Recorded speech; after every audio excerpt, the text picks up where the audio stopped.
Oh, okay, that was embarrassing. It's okay. We're still new. I mean, by the way, we're in the Oh, same room, welcome. dude. Yeah, Yeah, we're in the same room. welcome. Nice to meet you, man. All right, so you gotta do it again. Do the Okay, whole we're thing gonna do again. that again. Okay. Hello and welcome to another episode of What's Up World, coming you live from my room. Yes, we in Heikel's room, and basically when you're ITM, so that explains why me and Heikel are sitting next together. Yes, and you know what, Shai? What an episode we had last Oh episode my on goodness, Saturday. you did such a good job Thanks, with man. Brown Pelleray. It was Yeah. amazing to see you getting to interview the guy, and he was just asking questions left, right, and center, Yeah, man. he was so chill, dude. Yeah, he Like, was a cool it guy. was so Yeah, he cool. was. Yeah, it was so cool. Like, you were so chill, and a lot of people, not a lot, but like a few people say we had the same vibe. Mm-hmm. Oh, that was nice. That was very Yeah, that was nice. very Yeah. nice. Yeah, yeah. I love how Brown was really chill as well. But were you chill though? I was a bit nervous. All right. Yeah. I think people can tell, but I think we don't want to blabber too much about that episode. But today we're gonna interview a guest, another guest today. Yes, as we promised, All right? right. But before we bring in our special guest for today, we have a short presentation as always. Yes, we do, Carl. So we want to tell them what it's about. Yes, so today we're going to talk about journalism. So if you guys don't know what journalism is, we will explain to you later. But to get you up to speed on journalism, it's somewhat a dying industry, Mhm. right? And why is it a dying industry? Because a lot of things, are taking away the value of professional journalism, right? A lot of like on social media where people can just upload Mhm. and journal all the current events and issues, right? Uh, And then also the rise of media bias and all this stuff, right?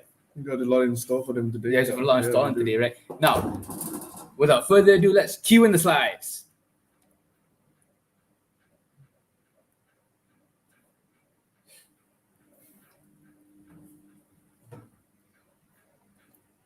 We're waiting for a bit. Don't worry, guys. We're just we have waiting for a technical bit. problems, I guess, because it's the lag. So Mhm. bear with us, all right. Yeah. All Right. right. Understanding what's on the bulletin with Ian Yee from the R.AGE Star. Right. Let's move to the first slide. Technical theory. Second slide. Right. So what is journalism? So, Shad, you want to mind explaining what Yeah, all journalism right. is? So basically, journalism is, according to the Oxford Dictionary, it's just the work of collecting and writing news stories for newspapers, magazines, radio, television, or online news sites. So it's just people going around or also interviewing other people and gathering information and also sharing them to the public in whatever way they can. So Yes. it's pretty interesting stuff, though. It is pretty interesting, Mm. right? But that's the definition of what journalism is. But Mhm. what does a journalist do? Right. Let's move on to the second slide. So, second slide, we're gonna explain about what the journalist does. So, What just did they get actually do? all right, to get you guys up to speed, is just they help us to connect with the world that we are living in by seeking out accurate facts, verifying them, and reporting them in the interest of the public. And I gotta say, these journalists, they're doing a great job in just keeping Mhm. us informed, about the world stuff. Because without them, I don't think we would know what's going on with the world. Honestly, yeah, dude. Like if you don't have them, right? And Mhm. like these people who work as journalists, right? They have to follow this code of ethics, right? True, true. To share, news that are accurate, Mhm. and not biased, truthful, accurate, all these stuff, Mhm. right? Mhm. Without them, I think it's hard for us to navigate around the world, to understand what current issues. True. And this is why we need good journalism, guys, We right? really do. We don't want people, some of the bad apples out there, to go around and spread some rumors about stuff that will not benefit to anyone. And just getting the right information, Mm-hmm. it's like knowing the better stuff, I guess. Yeah. So basically, why we need good journalism is right. So we need to understand what is news in the begin with, right? Mhm. What's the point of having the news, right? Mhm. So news is the form of communication, right? So basically, it's to keep us informed with current events, issues, or characters played in society, Mhm. right? So the important value of news is basically the to utilize to utilize the power of being informed, right? With like without news, Mhm. it's hard for us to know what's happening around the Very world. true. Yeah, Very we will true. probably be in our houses not knowing anything, You right? won't know anything. They have the terms like living under a rock. Yeah, So living under a people gonna rock. ask you, were you living under a rock? You didn't know what happened? That's what people will call those people who don't know anything that's happening Yeah, in the for world. sure, for Yeah. sure. But now this is where journalism plays in a big role, guys, right? Because if we have good journalists who covers all these issues, all these events, right, we can provide better solutions. We get not solutions, but better decisions for our communities, for our people, for us as individuals, and also as a country. Yeah, because when these journalists do their job properly and professionally, right, critically analyzing the stories, critically reporting these stories in the interest for the public, we can definitely understand it better. When we have better choices, we can create better decisions. Big words from Michael. There you have it, folks. So that's why journalism is such a key thing to have in Yeah, our society. that's true. That's true. Now let's move on to something a bit fun, Shan. Let's move on to the third slide. All Right. right. Right. So the types of journalism, right? So there's a lot of types of Yeah. journalists, right? There's the investigative journalism, which our guest is one of them. Oh yeah. Yeah, he's an That's pretty investigative cool. journalism. Yeah, Yeah, okay, it's okay. pretty cool, right? And we have opinion journalism where they give critical opinion on a certain issue. Of course, they will give you an opinion from two sides of the same coin. I So see. not two So sides it's of the same not coin. biased. Yeah, it's not biased. Yeah, So I want to ask, what's your favorite type of journalism? I gotta Here? say sports, man. Sports. Yeah, I can tell you like sports. You've been keeping up with F1 everything. yeah. So I can see you're a sports journalism kind of guy. But me personally, I would be more into the entertainment journalism because like I like to keep up with like what the Hollywood celebrities are doing. Just I Yeah. mean not keep up, but when they show up on my feed, I'll just like take some time to get real and just update on them what's happening in their lives. It's pretty cool entertainment journalism. But not to forget there are also other kinds. We got trade, we got We got political, trade, and political, everyone has their entertainment. own You have their favorite, own. yeah, types of journalism. So yeah, if any of you are interested in these kinds, these are some. Some, yeah. Uh, There's some, but you guys can also, just check it out online. There's Google. You you can can just always search up yeah, you can always anything, search man. up. Yeah, Yeah. feel free to do that. Number one to the next slide. Let's move on to the next slide. Right. So even though journalism is such an important role in society, however, there has been a lot of problems uh, in this industry coming. Well, not for a while, but it's been quite a long time that we've been actually True. facing, True. especially with the rise of the internet. Yeah. So Yeah. like the rise of web journalism, people is just the internet has just opened up the world for more people to write. But that doesn't mean all these sources have the same credibility. So basically, what this means that a person can say something about how to cook an egg, but it's not actually how to cook an egg. That's a very simple example, I guess. So with the problem with this is people on the internet can share anything they want, and it would sometimes not benefit the person reading them and will also lead to other bad things, just like a domino effect, you know? Yeah, because they're not accurate. They didn't Yeah. research it properly. They didn't go to that. People like sometimes people can just screenshot like a certain Yeah. event happening in their area, or take a picture, And take there a would be video. no context Yeah, there were no whatsoever to that thing, yeah. so you can just spread fake news from there. Yeah, and have your own entitled opinion, which is really really bad when you think about it, because we need to be informed with accurate facts, so we can understand a certain issue better. If we don't understand it better, how are we going to make better decisions? Am I True. right? Yeah, very true. I agree 100%. Now, the second one is a bit interesting because press freedom and even though we may see that we have press freedom, or there are hard reporters, right? However, that's not the case for all journalists, because there have been some journalists who are come under fire, right? What the hell? Yeah, under fire, like getting killed, Oh my beaten, goodness. or maybe not their article not being published. I see. Yeah, this is quite scary when you think about it, because those people on top, those who are in power, Yeah, they they're wanna quite hide this. greedy Yeah. to not share these leak informations that they don't want to tell to the public. Even though the truth hurts, you gotta say it sometimes. True, because Yeah. like it's really commendable the length these journalists go to give Yeah. us the real story.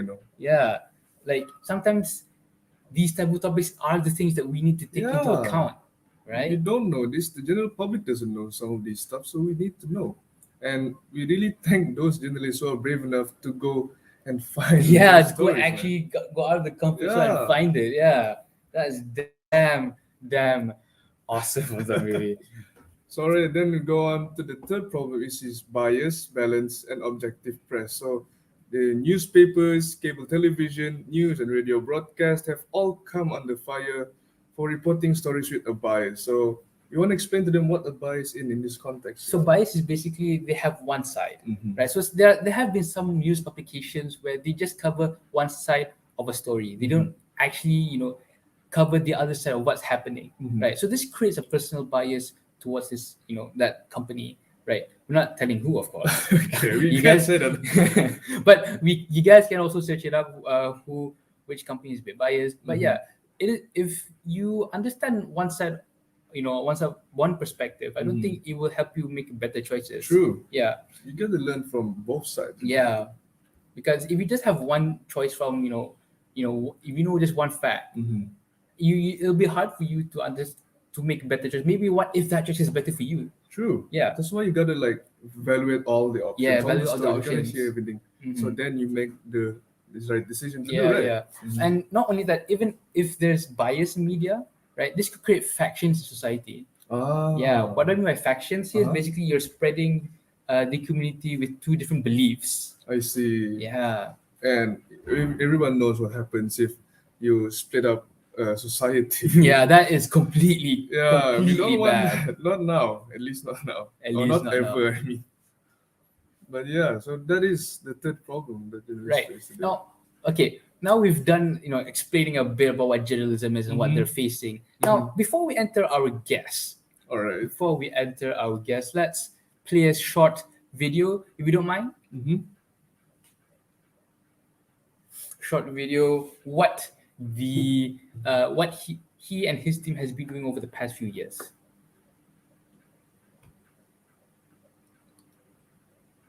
Person who can go to any extreme level. First way to approach people is he tell that humans they don't even know that there's drugs in the bag. For now, maybe he doesn't know that we are doing this and all, but I'm worried that once he comes to know, he can do something to my life as well.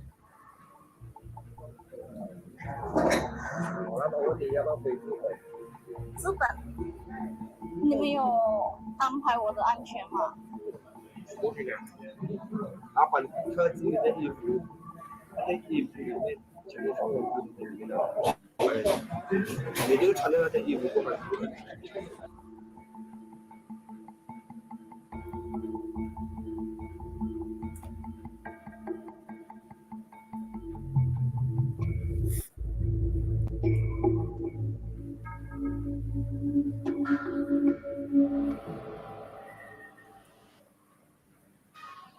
When he called, I'm working time.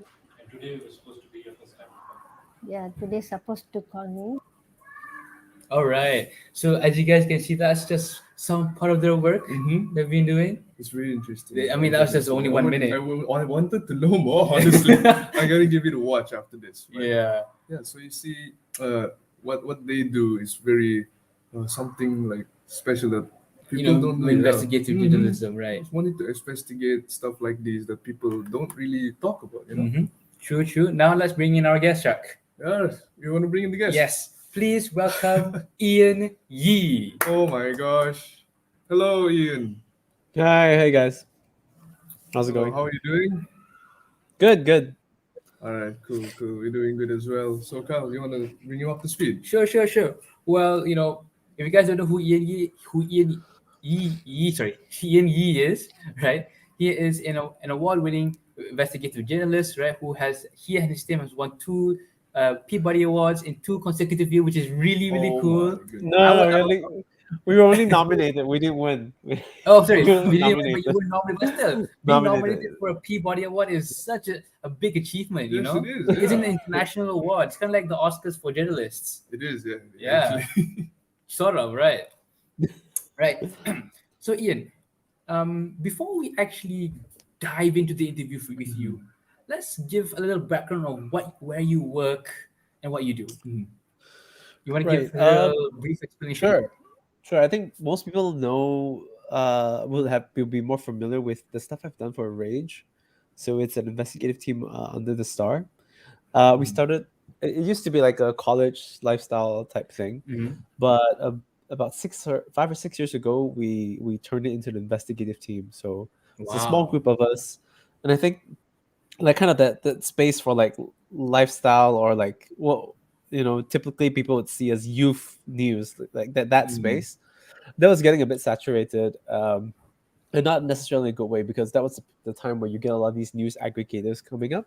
So these are sites that pretty much go scour the internet for stories that are done by the mainstream sites. So they'll kind of rehash that story, put a bit Mhm. of a nice headline, package it, put it on social media. Uh, um so that's not great, obviously, right? That Yeah, wasn't a that's great not great. trend, and that really affected like companies like Star, like what Rage was doing at the time. Mm. So we needed like a huge shift, and that's when we decided, you know what, we've always kind of enjoyed doing like this investigative stuff, these kind of this type of impact driven journalism. So we figured that's probably the best way to go. Like instead of going through this like numbers game, like just trying to get traffic, being like super clickbaity, which was like that was the height of clickbait like 5 or 6 years Yeah, ago, right? yeah, People yeah. would literally write anything, any type of social media caption if it would get them a click. And I think at that time, consumers as well, like the general public, they would fall for it, right? You're kind of like, oh, I can't true. help it. I gotta know, Yeah, what's yeah, item yeah, number yeah. 6 that will make me cry, like I, this I fell for mystical, it as right? well. So So don't feel Yep, same here, exactly. guys. So Same here. I fell for it too, right? You kind of like, I gotta know, like, which Harry Potter character am I? I gotta oh find my out, and you god. click it, and it's like, oh man, I got you. And it's kind of like a business model that worked for these aggregators for a long time, right? So every Mhm. time somebody clicks on some of these stories, the advertisers will pay these sites. So they don't. In a way, a lot of them didn't really care. As long as I get people to click on my site, click on my link, I'm fine. And very often that means picking the most sensational stories Mhm. from primary news sources. So primary news sources would be like um, your mainstream media, right? People that send Yeah. companies or people that send journalists out to the ground to find stories. So, for example, like right now, the journalists who go to the COVID-19 press conferences to get the latest information, not just to get latest information, but also to question the ministers and say, what are you doing? Are you sorting this out?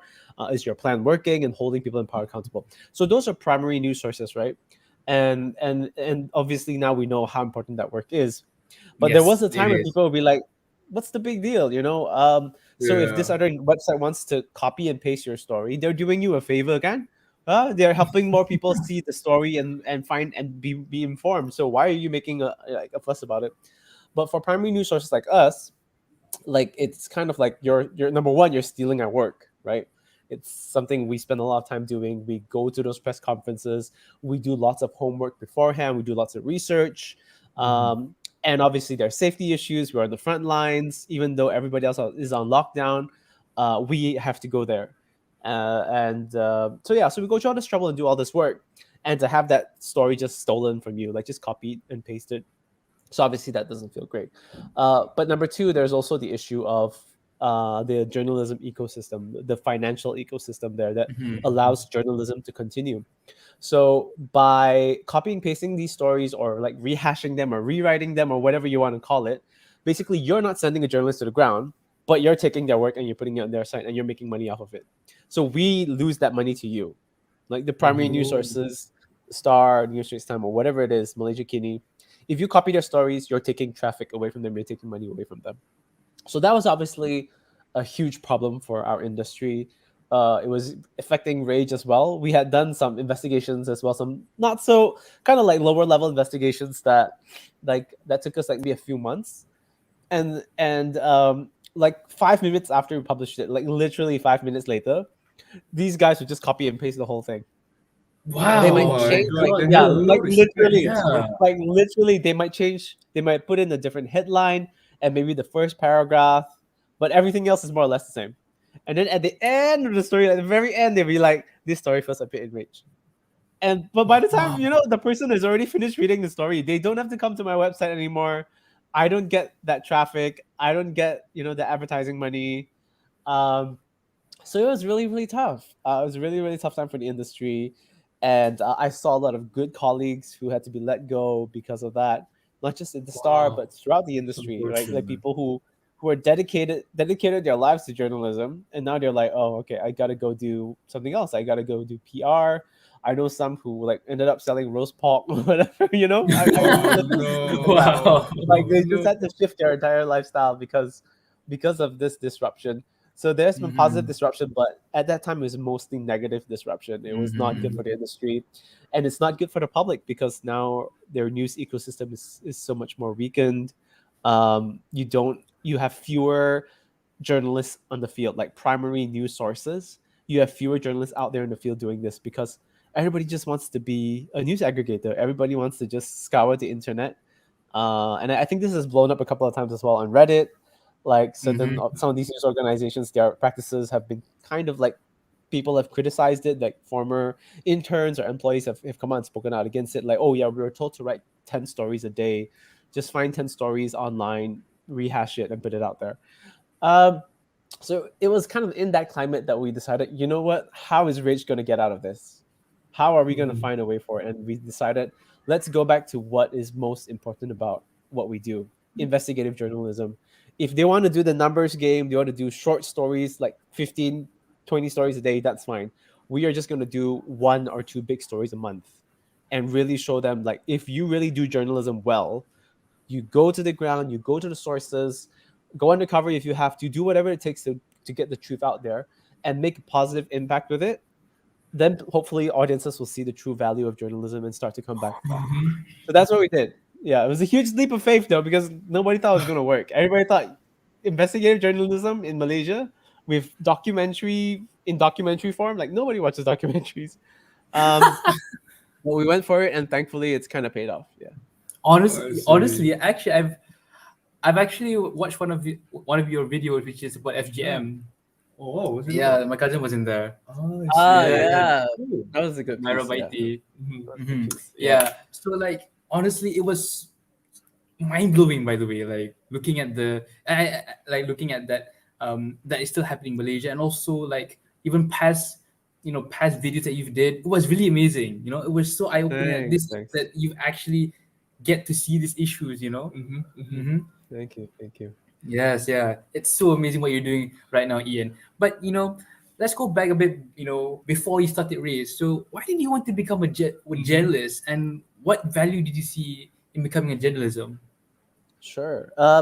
It was mostly by accident, to be honest. I never But you I never really knew. saw myself as a journalist when I was younger. I was very happy-go-lucky type of guy.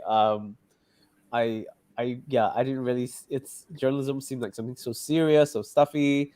Um, I basically took like one of the cheapest courses. Like my family is we come from a pretty poor background, and so I had to go to we couldn't afford like a proper private college or university.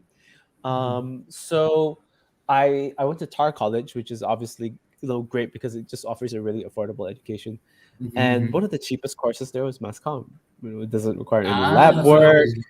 There's no like further like professional accreditation down the line, and it's cheap. And I figured I my English is pretty good. So at the time, the common concept is like, oh, if you can write well, if you have good English, then journalism lah. That's a pathway for you. So I took that. And figured, maybe I can be a copywriter someday. I could go into advertising, something a bit more fun. But journalism is kind of like they said. The lady at the career fair told me it's like the most versatile one. It's a versatile degree. Like journalism, you can get into PR, and you can be a copywriter in advertising. So I said, okay, I'll take your advice. And from there, just one thing after another, I got an internship, which went pretty well. So I got an internship at Star, and that went pretty well. And that's when I really started to see like the importance of journalism. I think my first assignment was actually to cover the bird flu outbreak. I don't know if anybody here still remembers that. Like now you have COVID and you're like whatever, But that was pretty bad. So there was a and even back then this was like huge news. Like there was a place in somewhere near Jalan Kenting Klang that was like a village, a kampong that had to be on lockdown, and I was assigned to go there. And I still remember after that, like everybody was asking me about it. all my friends, all my classmates were saying like, oh, so what's the news? What's the latest? We need to know because like my parents are freaking out, and or my like my nieces and nephews want to know, what's school gonna be like, if Mhm. there's further ramifications if this virus spreads. So then you start to realize, wow, what we do is really, really important. Like people really want to know this, need to know this. They need a reliable source. So from there, yeah, I just kind of got hooked. So yeah. Ah, right. Cool. Just to be on the front lines and To getting be to on- know firsthand about the COVID outbreak in here. It's cool. It's actually really cool. Yeah, it is really cool. But by the way, the way that he started off where like, oh, I just wanted to enter it just because of it's just a cheap cost. And now look at him now. Yeah, Yeah. he's done a lot of stuff and really Yeah, cool it's stuff. kind of funny how fate works, documenting. right? Right, yeah. Yeah, and I think especially like you guys are all in university, right? I think Yeah. I think just whatever it is, just work hard, do your best, be honest, and and I think things tend to work out. But just Yeah. don't think that I'm in this course and that means this is my life. That's that. True. Not Very necessarily. true. Yeah. Yeah, I mean, when you finish university, of course there'll be other Mm. things that you want to try, right? So Yeah. might as well do it. Just give it a try. Yeah. Anything you want to do. So, okay, let's move on to the second question, right? Mhm. Which is about the problems that journalism faced, right, Mm. in today. So, as we pointed out, like just now, there've been three main problems with the rise of journalism. There's press freedom, and There's the also bias. bias. Yeah. So, what do you Yeah. think that as a journalist, Mhm. how can we solve these problems? Yeah, so these are massive problems that I think the industry has not seen ever, right? So I think journalism and the media in general, there've been ups and downs, or, over the centuries even, right? But this in particular, the changes now that we're going through are quite drastic, quite extreme, brought about by technology. And I feel this is also the same with much of the rest of the world, right? But with misinformation in particular, like what everybody calls fake news. So, for example, sorry, for us in the industry, we don't call it fake news because it kind of gives the connotations is just not right. Like news is news. If it's news, that means it's real. That means it's verified. So don't call it fake news. The more appropriate term is misinformation. It comes in many different misinformation or disinformation, right? So that means it's just new information that's not real that's being transmitted out there, right? If it's news, it should be real. It's happening. So with misinformation, I think that's one of the biggest challenges, and it's existed for a long time. Like somebody from like Washala Naidu, who's like the executive director of the Center for Independent Journalism, CIJ. I was just at a forum with her yesterday, and she gave a very good example. That Napoleon Bonaparte, he was actually considered average height. Yeah, But- everyone like get the fuck out. Yeah, it's a myth that he was really short. Mhm. And this myth came about because the British just wanted to find a way to literally to belittle him, right? Oh, To just paint him as this, wow. I did yeah, not as know. this little Napoleon, and it's lasted until now. But actually, it wasn't true. Apparently, he was like 5'7", which is really average Yeah, height that's at the like time. our height, yeah. Yeah, that's like And now we're much taller. People now, Mhm. in the past people were shorter because like nutrition and all that. So 5'7" like was like standard for their time. Yeah. So that's misinformation has been around for a long time, but the difference now is that it's become so much more common because of technology, because everybody has a lot of power in their cell phones to transmit or publish information, right? And number two is because social media has created this type of culture. It creates a society that rewards like kind of conflict. It rewards anger. It rewards True. hatred. Yeah, true, right? true. So your Facebook algorithms, for example, it's much more likely to bring out a story that elicits some form of negative emotion, right? People tend to want to comment on it, and then when you get more comments, the algorithm kind of pushes up that story into your timeline much more than, let's say, like an academic paper, that's telling you about I don't know, about COVID-19, you're not gonna read that academic paper. It's not gonna show up in your Facebook timeline, even though there are researchers out there who are publishing it, even though there are news organizations that are writing about it. But the ones that come out in your timeline are people who are fighting or arguing. People have Arguing. beef with Yeah, each Very, other. very controversial Yeah, issues. yeah, Yeah. exactly. they So like prioritize that. vaccine misinformation that gets shared over and over on WhatsApp. But the actual like hard research, the journals, nobody's sharing that because our social media platforms and messaging platforms are not. It's the way it's built. It does Mhm. not reward that type of behavior, which is terrible. So so I think those are kind of like the main challenges to the media right now, to good journalism. So we still try to keep our standards and write according to those standards in terms of, trying to search out the truth, trying to be accurate, to be impartial. That means, we don't try to stoke conflict here, with all these like clickbaity, oh, watch this person get destroyed by, conservative talking points. That type of headline? That headline will do well on social media. You know that for a fact, right? Yeah, Like yeah, that's clickbait. yeah, We live in an that's era where super clickbait clickbaity. happens. Yeah. It stokes some form of anger, but our headlines would be different because we're trying to be balanced as Mm. best as we can. We're trying to be unbiased, and that's what we've been trained to do, and that's the right thing to do, right? That's the ethical thing to do. So that's a huge challenge for journalism. This shifting mindset towards rewarding um, anger, discrimination, even because anything that feels that sense of conflict and hate and anger, that's gonna unfortunately do a bit better on social media. It Mhm. has been the same in the past as well, I'd have to say. So even in the past, where you have tabloid newspapers who would do the same, Yeah. but at the same time, there was always a balance. For every tabloid, you would have like a really respectable, maybe newspaper or broadcaster or radio station that would balance that out. But right now, it's a free for all, and the only Yeah. gatekeepers of it are the social media companies, are the billionaires. And do you really, really trust all those billionaires to do what's right for everybody, or You will know. they only do it Nope. right? They'll only do it so that more people will use their platforms, right? Yeah. So that's Yeah. their only. That's I don't know them personally, so I don't make too many assumptions or cast aspersions. But it makes sense that if you concentrate that much power into a handful of tech billionaires somewhere, that there will be an element of self-service.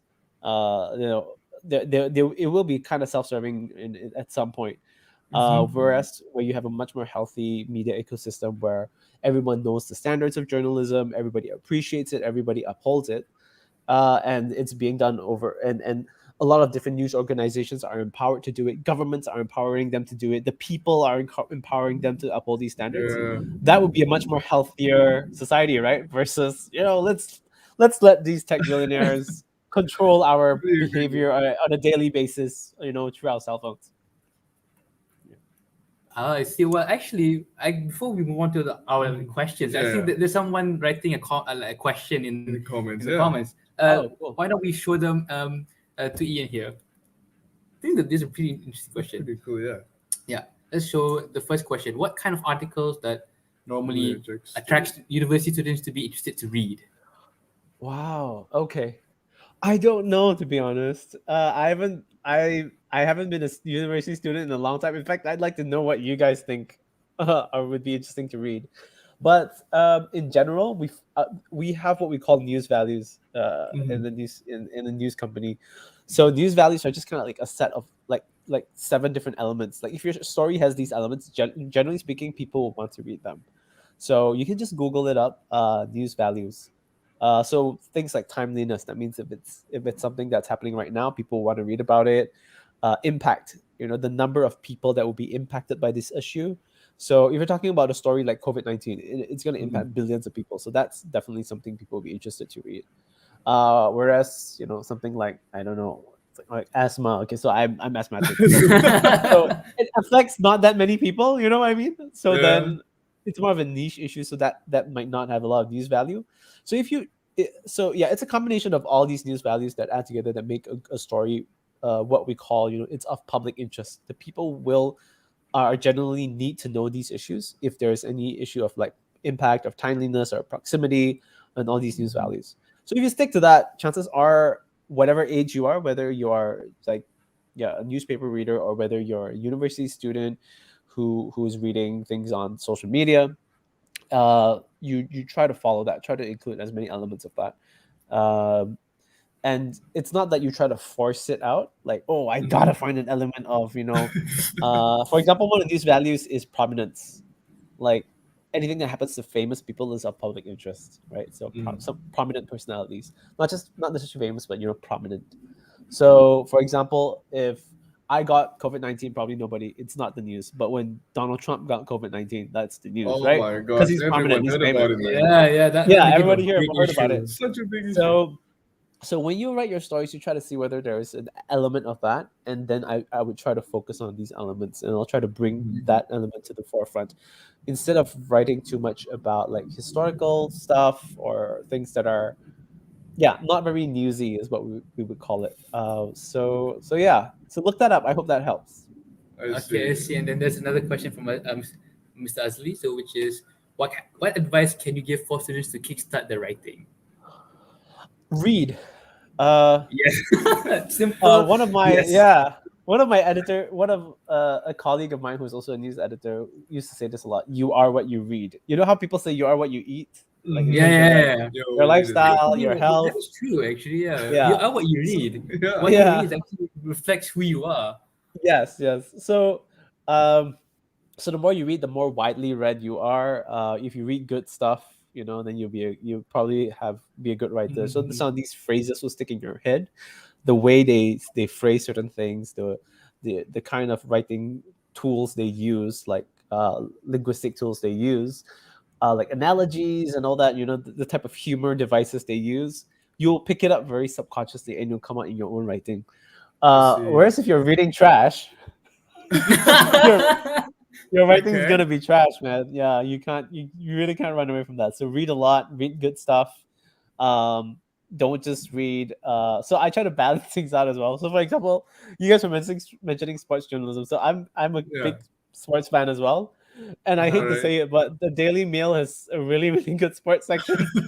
Wait, really? The Daily Mail is good? I kind of like it. Yeah, it's kind of like my Yeah, guilty they give you, pleasure. like, I the go there latest for news about all those stuff. So Yeah. I might it's- as well convert to reading the Daily Mail now. yeah. Thanks, Ian. but that's But the I thing. don't read anything else Uh-uh. on the Daily Mail. And what I always do is I still make sure that I try to balance it out. So I read the Guardian sports section as well, even though it's not as fun. It's always It's more and it's not. analytical, right? Yeah, it's very analytical. It's Yeah, not. yeah. It's not as quick. So the Daily Mail is very quick. And they have lots of stories about like speculative pieces that you kind of like, oh, should I read this or not? But it's kind of fun. So that's my guilty pleasure. But even then, I don't want to end up writing like them, because even their sports section, the writing is kind of crap. Whereas if you read the Guardian sports section, it's amazing. It's just such great writing, so insightful. So try to balance it out. That's what I can say. Yeah. I guess it, different newspaper have their different ways of writing. Yeah, they do. Yeah. Of course they do. Basically, Yeah, like yeah. CNN and Fox News, if you know what I mean. that's not an issue of style. That's just one is absolute. Fox is just absolute crap at this point. Yeah. It's- Okay. Understandable. I mean, I think at this point we can just call it pure misinformation. At this point. yeah. Controversial. Like almost Don't worry. I mean, they peddle so much misinformation. It's hard. Like at first you kind of like, you got to be fair. You got to listen to both sides. But after some point, if one side is not playing fair, what's the point in? but You actually, can't you know just what? keep I saying think, I want to give you the benefit of the doubt, but they keep breaking the rules. yeah. But I think one of the best news outlet out there you can read, like personally for me, I'm not sure about for you, Ian, but I think is the BBC and Al Jazeera, and especially Al Jazeera on their opinion columns. They're very good. Oh, okay. I have not read too many of their opinion columns, so okay, interesting. I mean, I'll check that. I mean, I am a huge fan of like 101 East by Al Jazeera, so a lot of my colleagues are as well. They do some great investigative work here in Asia that a lot of other local channels can't do. But thankfully, with Al Jazeera backing them, that team has done some fantastic work. And every time we meet people from that team, we're like, oh my goodness, you guys are so good. And so yeah, I think 101 East by Al Jazeera is cool. The BBC, yeah, I think obviously still being a public broadcaster, they are still at the end of the day very, very independent, so that's great. They're very independent, and they actually like one of the things that I like reading from the BBC, right? It's like how they actually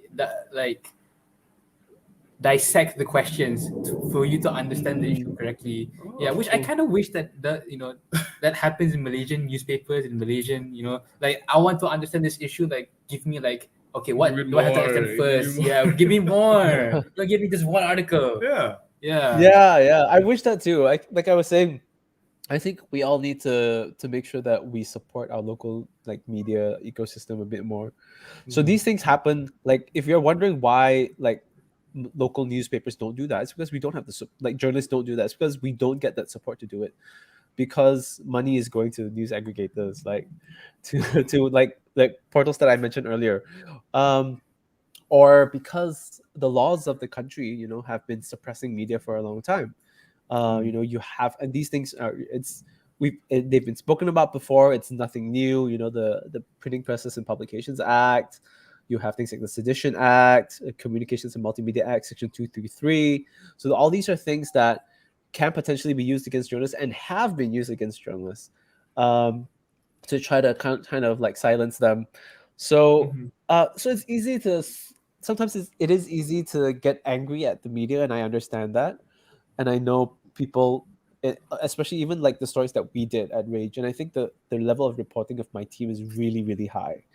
I think they're very, very good journalists, and they uphold really, really high standards. If we verify everything, we've done our research, we've done our investigations. If we publish it, we've done enough homework to be fairly confident that it's true. And still, you get people like just random people coming onto our comments and say, "Oh, you're just lying," with no facts behind it, or copying something from like a blog, like some obscure blog, and say, "See, this guy's got it right and you got it wrong." Did they even read what you guys have published? No, I don't- yeah, that's the thing. Like many times the longer we engage them and ask them, so why do you think this? Well, we actually addressed this in the video already. So why are you still pointing this out? And they're like, oh yeah, clearly, the way they talk about it, clearly they haven't seen the whole video, and they're just there to. So when you have that ecosystem, when you're angry at the media all the time, when you're not supporting them when they do good work, and you're just feeling this social media anger all the time of tak ada benda berita lain nak report ke, that kind of mentality every time you see something you don't like, then that's the media you're gonna get. Then the media, nobody's gonna want to be a journalist. The best talents are gonna leave and find work elsewhere. They don't feel respected. You don't pay for your news. You expect it to be free, so you get shitty news. You get Yeah, a You know media what? that is I'm weak. gonna start that subscribing doesn't to feel the inspired. Star from today. I'm Yeah. gonna subscribe to the Star from today. You gotta support So our all of local- them, Yeah. to Malaysia Kini, to whatever it is, subscribe, support, click on the real headline. If you go to a site and it looks like they took that article from somebody else, don't read that article, don't share that. Find the original, share the original. That's what I tell people to do. Okay, you know what, Ian? We have one more question for Yeah. you. We have one more question because Sure. somebody's really curious about it, which is Rashid Jazlan. So, what do you do to cope with writer's block, or if you read someone else's material and think yours is lacking? Very good question. Very good question. Oh, okay. I don't really have okay, so I think this might help. There's this phrase, right, where people say the story writes itself. Right? So you have a story that's so good, you don't really have to think too much. The story just writes itself. Just type I it don't know. out. Yeah, I don't know if naturally. that's a very English phrase, obviously, right? But it's the story is so strong, you don't have to do too much to kind of embellish it. So in news, that's what we do. We don't embellish it. We just get a really, really strong story and just let that story do itself justice. So my advice is always make sure you have good substance. Make sure you have good source material in the first place. Do your research, get all the facts, get all the statistics, get all the expert quotes, opinions, everything that you can, observations in real life, investigative work, or whatever it is. So you have so much substance that it's just much easier to write. You don't have to think too much. problem I think a lot is with writer's block is if you're trying to do creative writing and you're trying to create something out of nowhere, like a story or Yeah. like a narrative or a novel, whatever, like fiction stuff, right? So that's when you get writer's block. But if you're doing nonfiction work or factual work like we do as journalists, um, the best thing to do is really do your homework, do the legwork. I always say it's 90% field work and 10% writing. It's 90% getting out there, investigating, and maybe 10% of it is the video production. So we spend months and months building a story, building an investigation, building a narrative, finding stories from people who are affected. For example, the piece about drug trafficking, we found there was a hint there of like a mother whose son was in prison for drug mule trafficking in Hong Kong. So we spent so much time, going to her. We spent so much time setting up the undercover operation to meet with the drug syndicate recruiter and things like that. So when you have all that in place over 12 months, you did all that legwork, then that 12-minute or like 20-minute documentary is not so hard to do. It just comes out. I see. Wow. The work that they do to get these stories, man, it's quite dangerous that you guys actually met with the drug syndicate recruiter. Like, how was that like? Yeah, so investigative journalism is it's not something we want to over glamorize. It's just we are just like any other journalist. We do the same type of work. We go out there and find the truth. We verify facts. We try to report it in a fair and objective manner, and so on and so forth. Right? It's just that we are given a bit more time to dig a bit deeper into these issues. So our daily news colleagues, they do the same process, but they do it on a daily cycle, which is very, very difficult, very, very underappreciated. So they do the same thing, right? When they go to a press conference, they have to verify what's being said. If the minister says something and they're like, that doesn't sound right, they too have to immediately go start digging and say, and then call somebody else up and verify. Do you think this is correct? Are these statistics accurate? And then you file a balanced report based on a daily cycle. So that stuff. Only difference for us is we do it on the longer period of time on an issue that needs further work, that is not going to be immediately kind of like solvable. So we go out and do that. So it's actually not that different, but because a lot of these type of issues that are not exposed yet, they are not solved yet, that needs that type of investigation, usually involve people in power who don't want those issues to be exposed in the first place. Yeah. It usually involves some type of wrongdoing, which requires like investigation to tell people like this problem is going on. So yes, so things like, for example, drug trafficking, that's essentially it, right? Somebody's doing something bad and people don't know about it. Somebody's sending these teenagers to Hong Kong as drug mules and not many people know about it yet. So we need to go and find out who's doing it, find out how are they doing it, why are they doing it, so on and so forth. So we go and find out, and it's basically people in power who are misusing their power. And so that's the role of the media, to be the fourth estate of government, the fourth pillar of government of any democracy, to hold people in power accountable for their actions. So in this case, we're holding some rich drug syndicate person accountable, right? We're exposing what they're doing, how they're harming families, harming people. So the level of risk usually is something that we manage and mitigate very, very carefully. We never go into any investigation thinking that we'll see how it goes lah. You gotta plan it out first. You can't just go in there. And see how lah. It's never that way. Every step of the way is very carefully managed. We do lots of risk assessments. We ask ourselves, can we proceed the next step? Okay, then go one step forward. And then we're like, okay, do we take another step forward? We ask ourselves again, should we go meet up with this person? Then we take another step forward. And just meeting up with the person is like sometimes days or weeks of work just to be confident that, okay, we can go for that meeting. We can do this undercover. So that's how we manage risk. And thankfully we've stayed safe so far. But risks are not just this type of risk that you think about, right, with investigative work. And that's what I think goes through most people's minds, is like this physical risk or physical threat. But the other risks are, for example, there can be political risk with the things that we do. They could be legal risks.